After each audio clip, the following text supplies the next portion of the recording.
Ladies and gentlemen, Brian Chang. Hi, how are you? Hi, everybody. He is the candidate running for Toronto Centre for the MP position in this very hastily called election. Yeah, for the NDP. Yeah, how are you? How are you doing? I'm doing great. It's happy to be out here. It's a little cooler today, but it's been pretty brutal the last few weeks.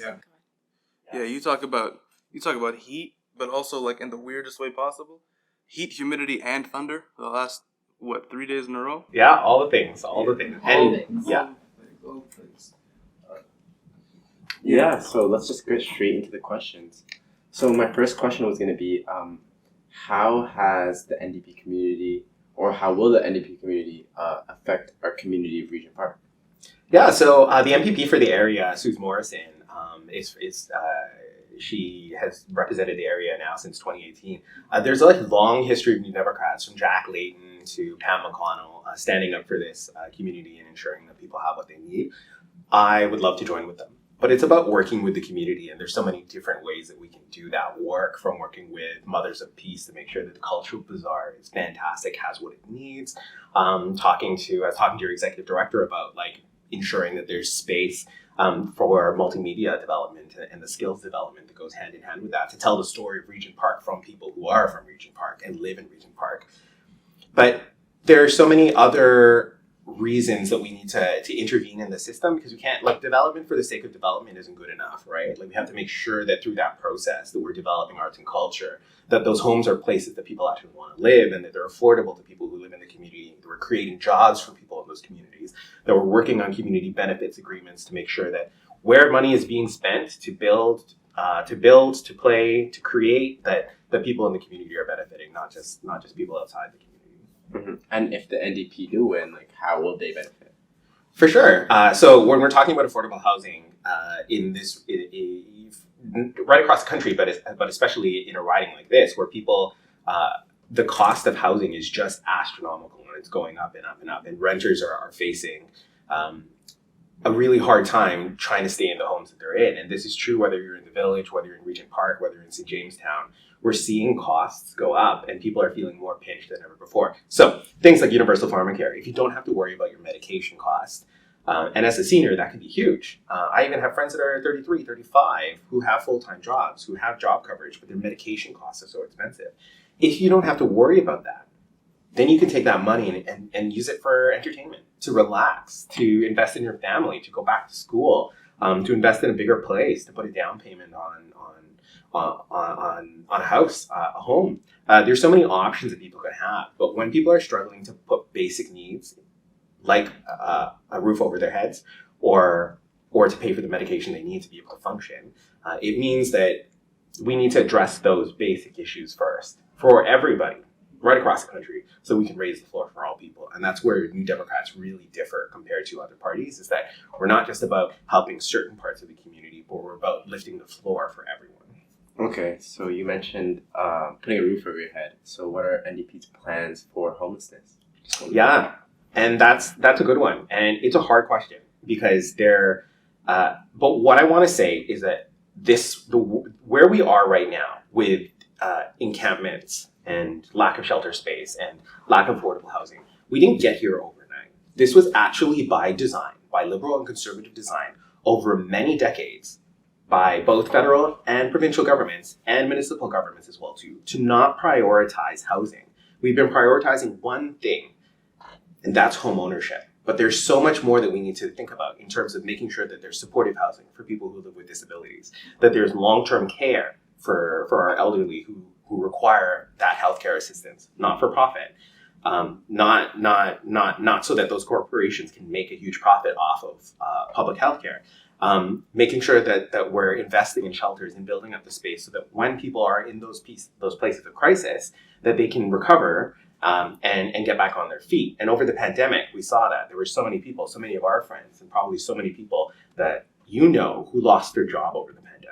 And they were that close to losing their homes. They were that close to losing, to missing out on their mortgage payment, or in many cases, some people did. And we're hearing those stories from seniors who live in the community who are now in rent arrears and need that assistance. Otherwise, they're going to be on the streets. And then what does that what is the future that's ahead for them.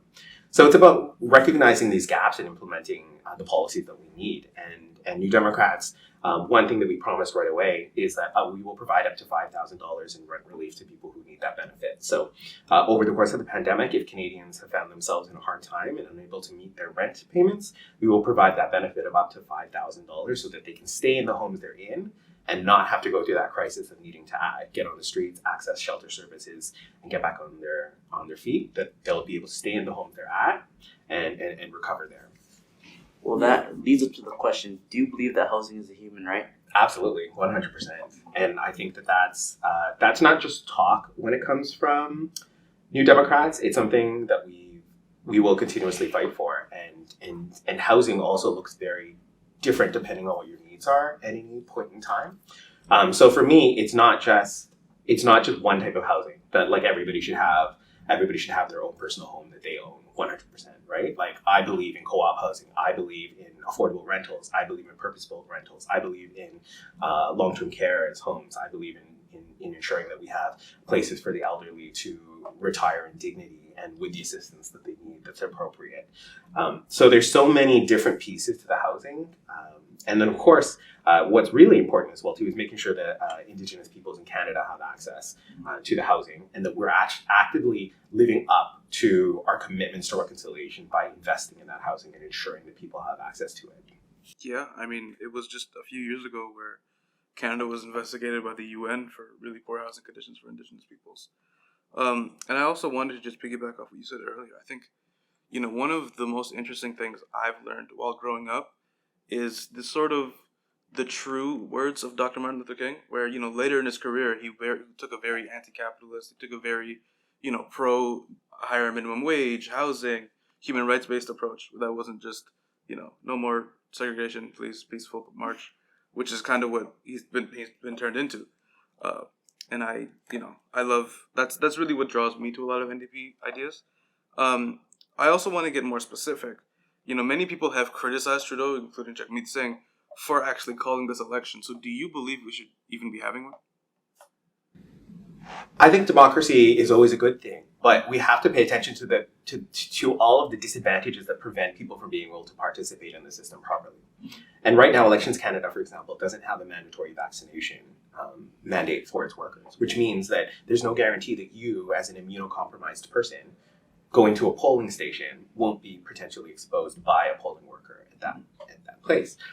I also think it's been very hard. 36 days is very hard for us to get our message out there. My team, for example, we're not knocking on doors inside of buildings because there's no way to safely distance from people. When you're inside a building and you're knocking on a condo door or an apartment door, there's no way to really get 6 feet away from them because just the way the hallways are set up. So we're trying to do things outdoors as best as possible. We did this in the by-election in the fall. As well too, but it's very difficult for us to do our best to outreach, especially in a community like Toronto Centre that is so vertical. So I think it's catching everybody off guard, including the Liberals. I think, but the fact is that we're still in a pandemic, and that there are really important policies that the NDP was willing to work with the Liberals on, and we have made this clear time and time again. And you can point to all of the things where we were successful in working together, like the Canada Emergency Response Benefit that New Democrats pushed the Liberals from $1,000 to $2,000 on. And then just in the middle of July, the Liberals unilaterally cut the CRB benefit from $2,000 to $1,200 by $800. So it means that and we can't even change that until another government is appointed. So as we're seeing people continue to struggle, there are lots of people in this community who are in arts and culture, for example. Those jobs aren't back. Theaters aren't open. We're in Daniel Spectrum right now. The Ada Slate Theater has been closed for over a year and a half now. There are no performances that are taking place there. All of the workers that would normally be there in the Aki studio for Indigenous theater as well too, they're all empty right now, and there's no way for those people to work. So they're relying on these recovery benefits. New Democrats will continue to keep these benefits around, but it actually just shows how there's a disconnect between the Liberals, who called this election because they wanted 100% of the power and weren't willing to work with communities for what they need. Things like making sure that the CRB stays at $2,000, things like making sure that we're continuing to put together a recovery for the arts and culture sector, and making sure that what little gains we've made as we've reopened just since May and June it hasn't been that long since we reopened here in Ontario, and we're still not fully open. So like the gains we've made are tenuous, so we have to make sure that we're protecting people, especially as we go into school reopening and universities reopening in just a couple weeks. Yeah, it's really interesting because I'm really curious to see what happens if the Liberals win with another minority government or lose entirely. That's going to be the funniest thing in the world. Well, we'll work with them. Like Yeah. we've said that as well too. But again, it just shows how callous Trudeau was, that he really wanted 100% of the power and thought that he would just be able to get it. It's why they haven't even released a platform yet. Like we're 2 weeks into this election and we still don't have a clear plan from the Liberals about what they're trying to do for Canada, what they have proposed for us in the next 5, 10, 15 years. We're not seeing that. But New Democrats, we released our plan before the election. And we're committed to working towards things like net zero emissions by 2050, which is what we need to deal with the climate emergency. Yeah. And, I want to touch on one of the big criticisms of the NDP that I've noticed is that people love to say that it's more big government, right? It's not like the traditional conservative kind of just, government's there, but leave us alone.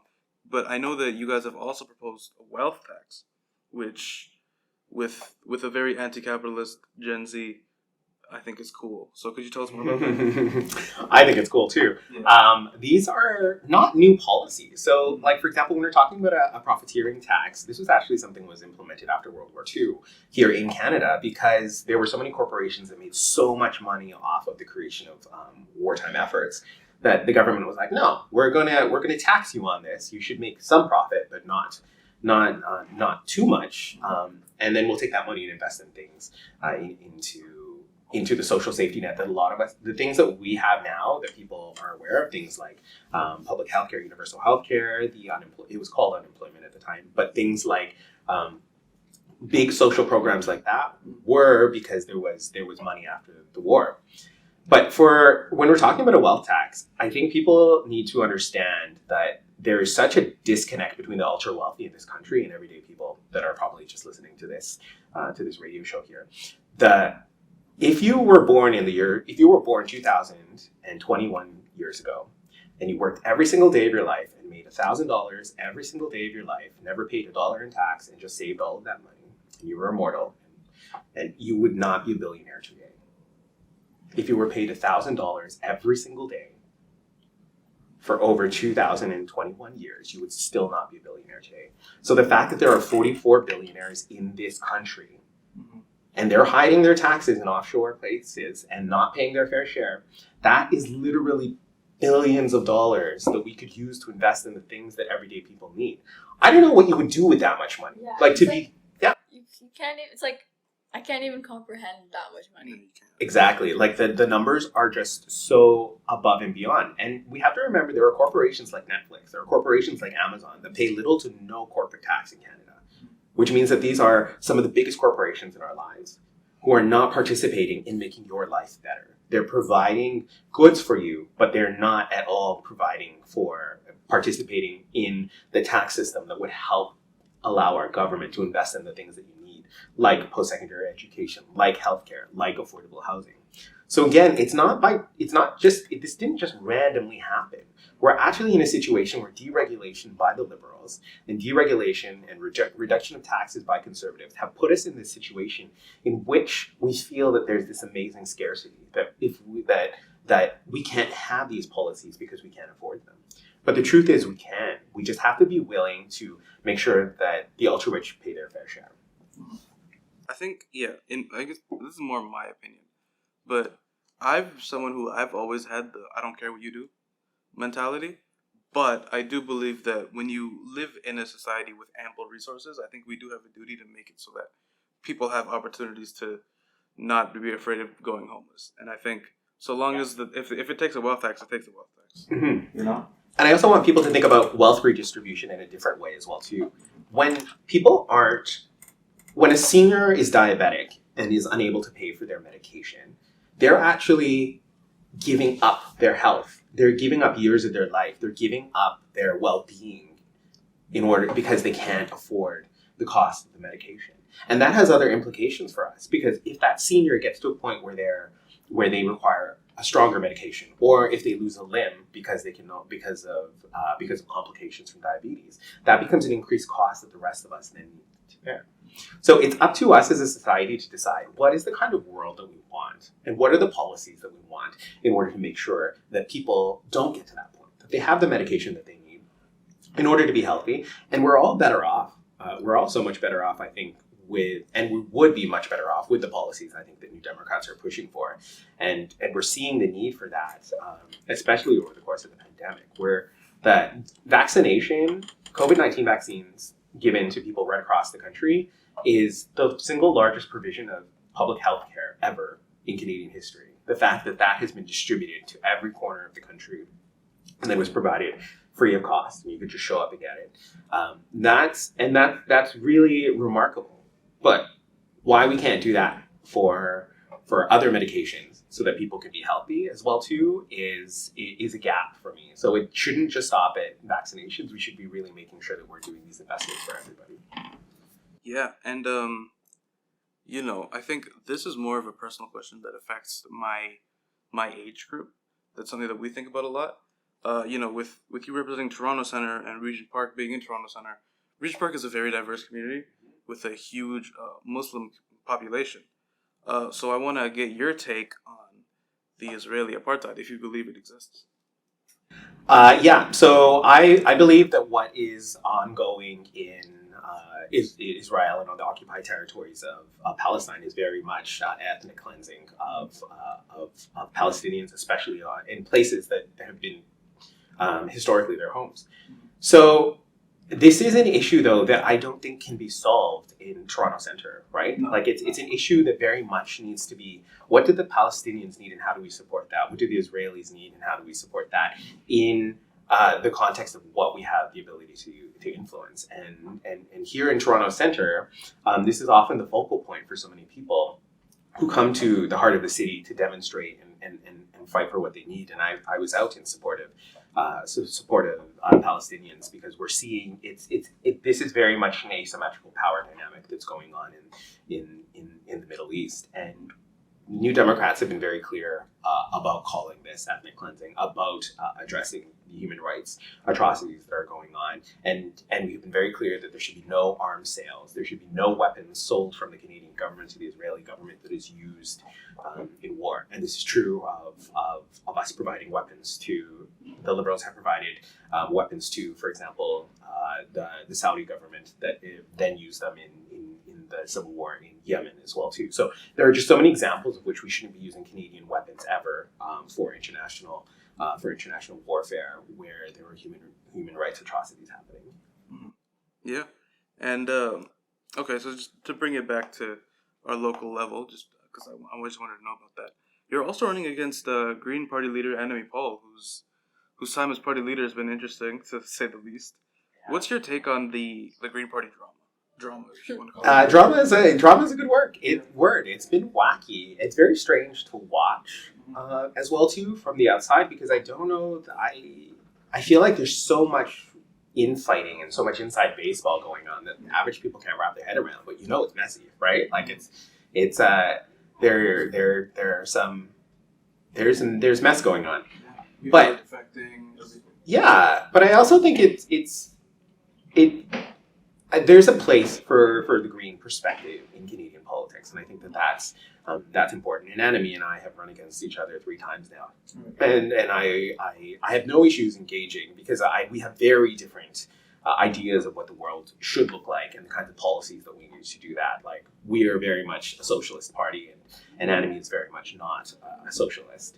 And I think that I would like to be debating those issues, but we're seeing with the Green Party, though, is really just the lack of the critical lens of justice. And this is where I always think that there's a difference between the Green Party and the New Democrats, is that when we're talking about policies as New Democrats, we're always making sure that justice is part of those conversations. So when we're talking about Indigenous truth and reconciliation, it's about Indigenous justice. How do we move the wheel closer to justice and implement the policies for that? It's not just about meeting climate emissions, for example, or climate targets set by the International Panel on Climate Change. It's about how do we implement climate justice that puts us on a new trajectory away from fossil fuels and exploitative resource extraction. When it comes to police reform, for example, how do we defund the police and focus on justice so that when somebody's in crisis, for example, they can access the supports that they need rather than trying to imprison people out of the opioid crisis, out of the homelessness crisis, out of the mental health crisis. I believe New Democrats and New Democrats have shown this over decades, is that this critical lens of justice is important. And what's going on with the Green Party right now, I think, is really just demonstrating the ways in which they don't live up to the ideals they say they are, and that they are.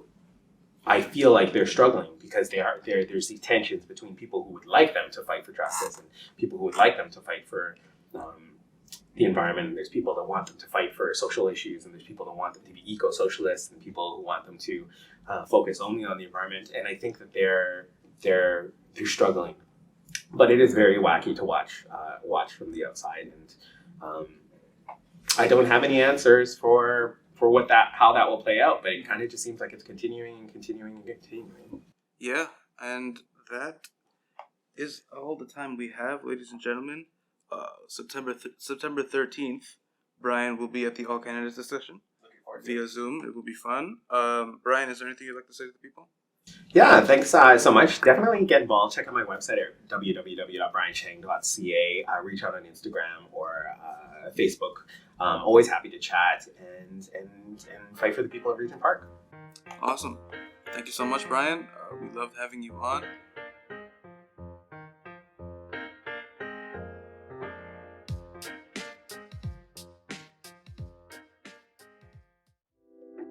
Make sure to like, comment, and subscribe. And when you do subscribe, hit the little notification bell so you never miss out on any more content. If you'd also like more, you can find us on our other social media platforms. And if you want even more, you can look at our website.